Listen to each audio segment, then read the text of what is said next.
Perfecto. Ya muchachos, rápidamente un resumen entonces de los elementos que nosotros hemos visto y hemos conversado acerca de este sistema óseo. Recuerde que la función del sistema óseo es servir de estructura y soporte para nuestro cuerpo, ¿cierto? Protección y almacenamiento de algunos tejidos y órganos importantes, ¿cierto? Se encarga también de llevar a cabo los procesos hematopoyéticos. Recuerden que aquí en los huesos largos y planos principalmente, se regeneran las nuevas células sanguíneas. Eso es la hematopoiesis. Es la principal reserva de sales y minerales. ¿Sí? Perfecto. Y permite también el anclaje de los diferentes músculos para permitir el movimiento. Nosotros vimos acá en esta estructura, lo que partimos viendo inicialmente fue la columna columna espinal, o raquis también llamado, que es toda la estructura que nosotros tenemos acá. Ya, toda la región de la columna, que corresponde a cada una de las diferentes vértebras, más la estructura general en el centro, que es el sacro y el coxis, ¿cierto? La gran estructura central. Con respecto a la columna, recuerden que la dividimos en tres partes, en cuatro, perdón. Columna cervical, columna torácica, columna lumbar y posteriormente sacro y coxis acá abajo. ¿Ya? Columna cervical, recuerden que es la parte superior, la región más... no es la más móvil, la más móvil la de acá abajo. Es la región superior, ¿cierto?, del cuello, la que sale inmediatamente del cráneo hacia abajo. Está compuesta por 7 vértebras diferentes, 7 vértebras cervicales. Recuerden que cada día se enumeran con la sigla que es la C1, C2, C3 hasta la C7. ¿Sí? Estas 7 vértebras, recuerden que tenemos 3 vértebras de tipo irregular o atípica y 4 regulares o típicas. ¿Sí? Perfecto. Dentro de las vértebras regulares o típicas tenemos la primera, que corresponde al atlas. ¿Qué características posee el atlas? Recuerden que el atlas es la primera vértebra cervical. Posee la gran característica de que es bastante grande el orificio que tiene en el centro. ¿Ya? Parece como una especie de aro de cebolla, si ustedes lo quieren ver. A diferencia de todas las otras vértebras que poseen estructuras grandes que se llaman cuerpos. El atlas es la única vértebra que no posee cuerpo.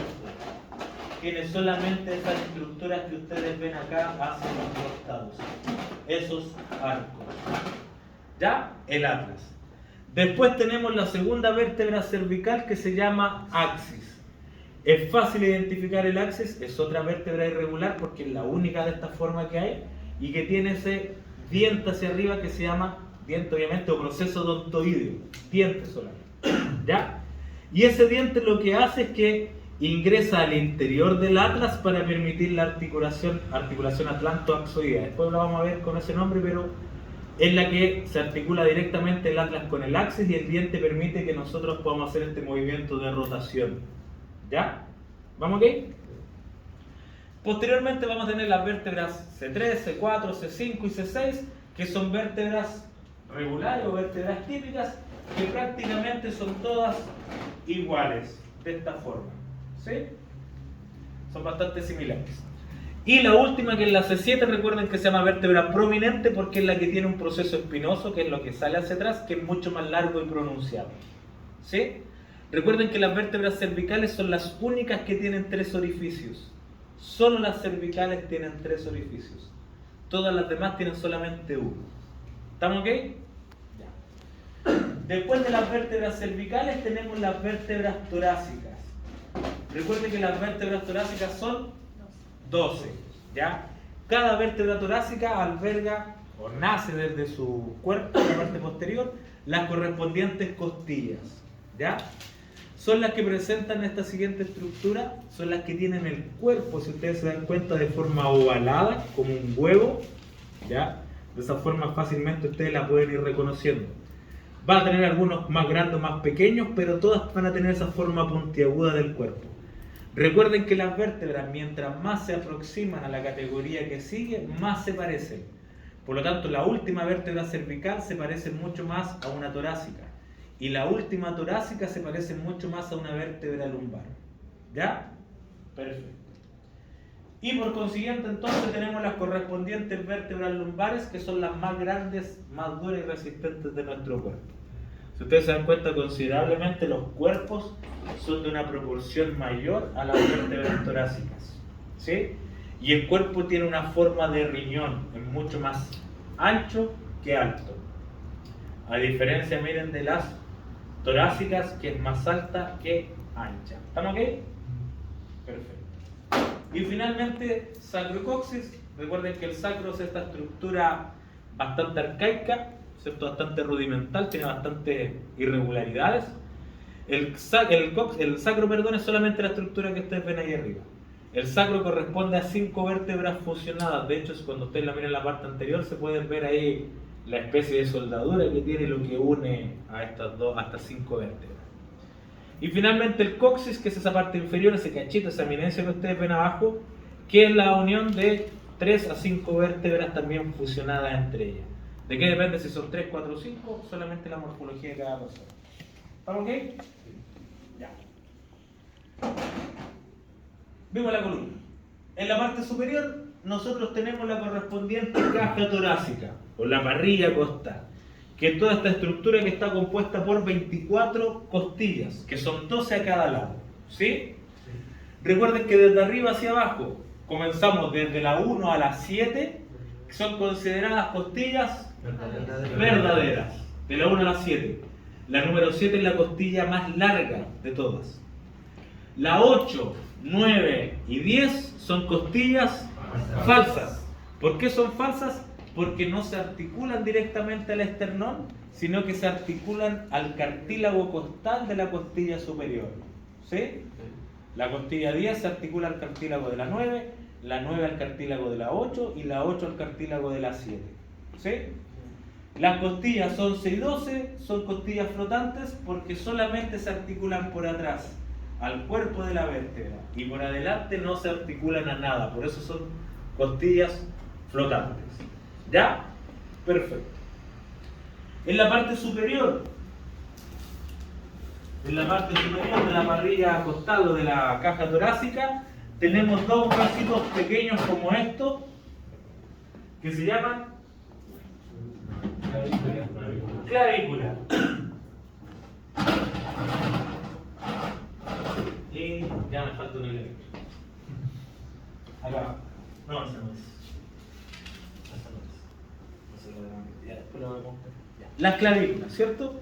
Que las clavículas, recuerden que son estos huesos que ustedes tienen aquí en la parte anterior, que va a permitir para unir la escápula justamente al esternón al frente, ¿cierto? Y corresponde a una estructura importante del complejo articular del hombro. ¿Se acuerdan de eso? Que para que el hombro se pueda mover son 4 articulaciones que participan de forma simultánea. De lo contrario, nuestro brazo tendría un rango de movimiento muy limitado. ¿Ya? Perfecto. Después del miembro superior, nosotros vimos alguna estructura importante como por ejemplo la escápula. Las escápulas también son huesos bilaterales. Recuerden, tenemos una escápula derecha y una escápula izquierda. ¿Sí?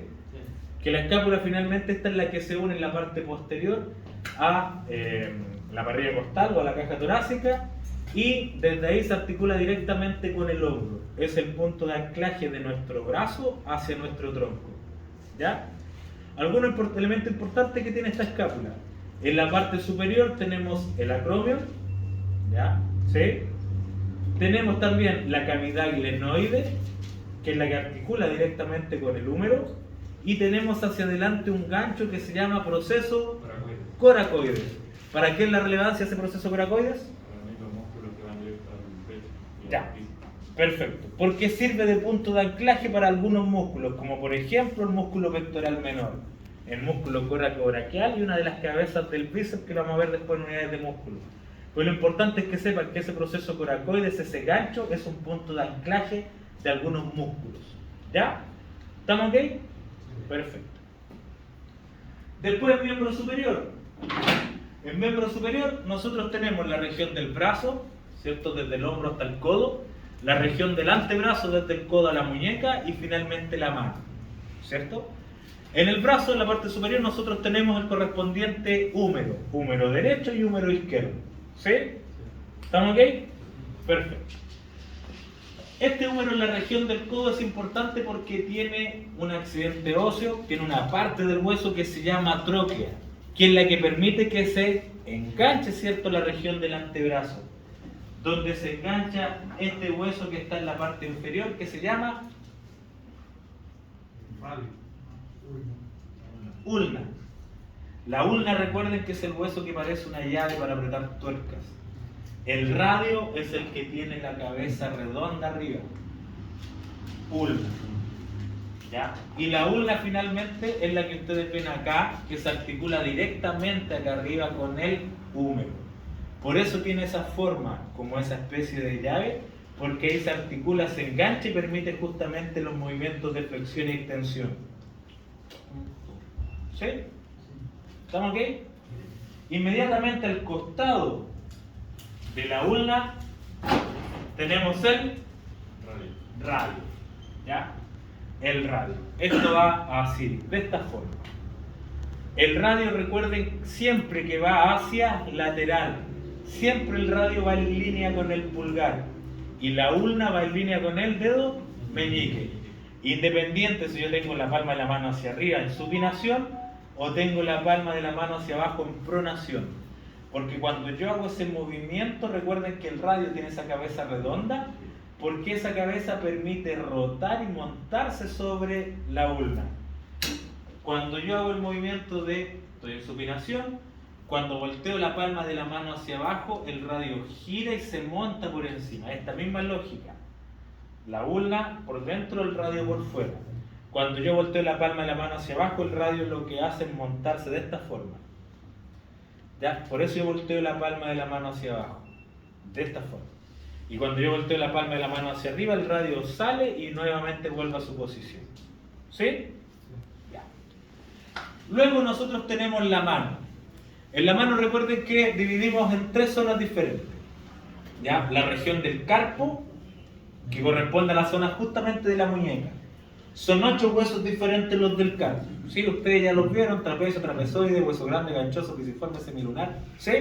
Eso no les voy a preguntar cuál, pero ustedes sepan que son 8 en esta zona, corresponde a la región de la muñeca. ¿Ya?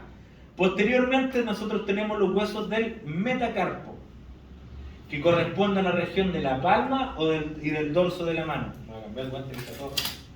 De la palma y del dorso de la mano.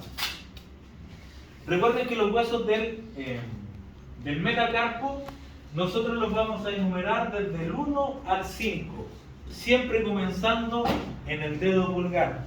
Por lo tanto, la primera zona que ustedes ven acá abajo de la mano, donde antes que nazca el dedo pulgar, es el primer metacarpiano.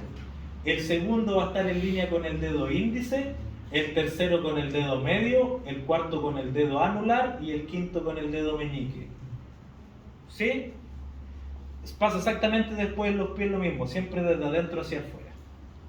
Y finalmente nosotros después tenemos los dedos, que cada dedo, ¿cierto?, a excepción del dedo pulgar, cada dedo tiene 3 falanges. Recuerden que cada corte, cada pliegue de los dedos es una falange.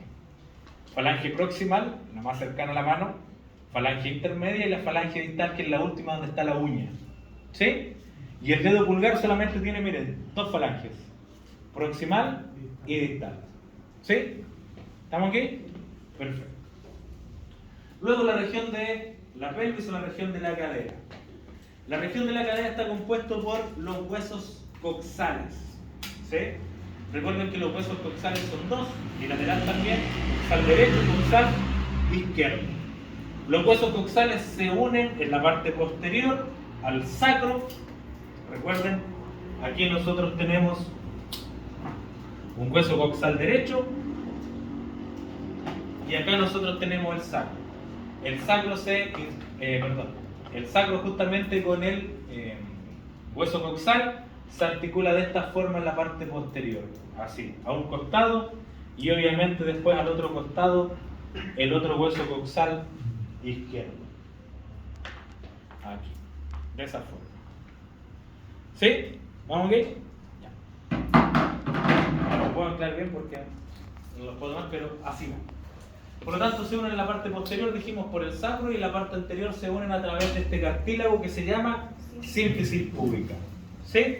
Cada hueso coxal, recuerden que está compuesto por 3 partes diferentes: por ilion, isquion y pubis. Recuerden que el ilion siempre es la parte del ala que ustedes ven ahí. El plato, la parte más tableada, es el ilion. El isquion es la parte trasera de este hueso, que es la parte curva, redonda. Que es la parte, recuerden, del hueso del trasero con el cual nosotros nos sentamos. Todos ustedes en este minuto están sentados de esta forma en la silla. Así. Con el isquion. Y la parte que se ve puntiaguda hacia arriba corresponde al pubis. Ese arco puntiagudo. ¿Estamos ok? Redondo el isquion, puntiagudo el pubis. ¿Bien? Ya. La unión de estas tres estructuras, la unión del ilion, el isquion y el pubis, va a dar origen a esta cavidad que ustedes ven acá. ¿Cómo se llama esa cavidad? Acetábulo o cavidad cotiloidea.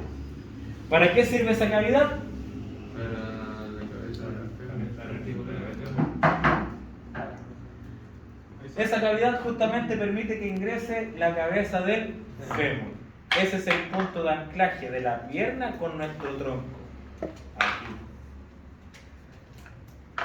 ¿Vamos ok? Sí. Ya, perfecto. Después de los huesos coxales hacia abajo tenemos el hueso más largo, más grande, más pesado de nuestro cuerpo, que es el fémur. Fémur derecho y fémur izquierdo. Acá tenemos un fémur derecho. Recuerden que elemento importante del fémur, la correspondiente cabeza, que es muy característica. Si ustedes se dan cuenta, se nota considerablemente la diferencia del fémur con cualquier otro hueso que nosotros lo queramos comparar. Ya, se nota considerablemente el tamaño. Y esta cabeza que sobresale mucho, muy prominentemente, la cabeza del fémur, el correspondiente cuello. ¿Sí? En la parte superior, trasera por atrás, está el trocánter mayor y el trocánter menor o troquíter, ese cachito chiquitito que está ahí. ¿Sí? Tenemos el cuerpo y posteriormente en la parte inferior, a la altura de la rodilla, tenemos los cóndilos. ¿Cierto? Si ustedes se dan cuenta, son dos tuberosidades. Cóndilo lateral que va hacia afuera y el cóndilo medial que va hacia adentro. ¿Sí? ¿Estamos ok? Perfecto. Este fémur se articula directamente con la tibia. La tibia es el huesito que ustedes ven acá. ¿Ya? Esta es la tibia. Si se dan cuenta, en la parte superior tiene perfectamente dos cabezas grandes, planas, que permiten que se anclen estos dos huesos aquí. ¿Qué van en esta unión al medio? Ligamentos cruzados, por ejemplo. ¿Qué más? Los meniscos. Recuerden que los meniscos son elementos de coaptación, permiten el completo anclaje y amortiguación de esta articulación. ¿Ya? Tenemos la tibia. Un elemento importante que tenemos en la tibia acá es la tuberosidad de la tibia, que es esa protuberancia del frente que todos ustedes también se la pueden tocar en la pierna acá. Y después, posteriormente hacia abajo, si ustedes se dan cuenta, está este accidente óseo, este gancho que ustedes ven por el costado, ese peñasco, que recibe el nombre de maleolo. Que esa protuberancia que ustedes ven ahí, el maleolo, corresponde a los diferentes huesos del tobillo. ¿Sí? Siempre recuerden que el maleolo que va hacia adentro, hacia medial, es el maleolo de la tibia. Y el que va hacia lateral es el maleolo de la fíbula. ¿Dónde está la fíbula?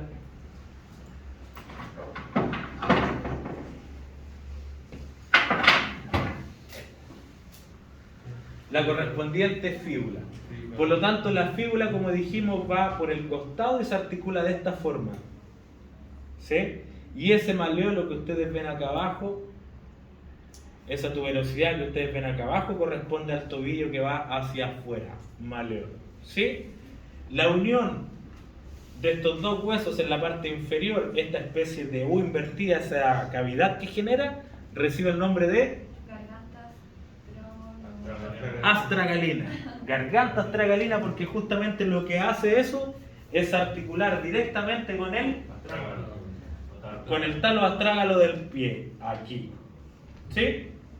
¿Vamos bien? Ya. Por lo tanto, aquí tenemos el pie. Recuerden que en el pie nosotros tenemos la región del talón, que son los dos huesos grandes que ustedes ven acá. El que está inmediatamente en la parte superior arriba es el talo o astrágalo, porque es el que se articula directamente con la garganta astragalina. El hueso que sobresale hacia atrás y hacia abajo, que tiene todo este peñasco, corresponde al calcáneo, que es en la parte del talón donde nosotros pisamos. ¿sí? Y en este calcáneo recuerden que en la parte posterior se fija el tendón calcáneo, antiguamente llamado tendón de Aquiles, que va a permitir que el pie se pueda mover, ¿ya? Luego en la zona central nosotros vamos a encontrar los huesos del tarso. Recuerden, carpo en la mano, tarso en el pie. Los huesos del tarso son 5, ¿ya? El que se articula directamente con el hueso taloastrágalo es el hueso navicular, inmediatamente con el taloastrágalo. El que se articula por el costado con el hueso calcáneo corresponde al hueso cuboides. Y las otras 3 que se encuentran en la parte anterior corresponden a las cuñas. Cuña medial, la que va hacia adentro en línea con el dedo gordo del pie, que se llama alus. Intermedia y finalmente la lateral, que va hacia el costado. ¿Sí? Y ahí tenemos los 5 huesos del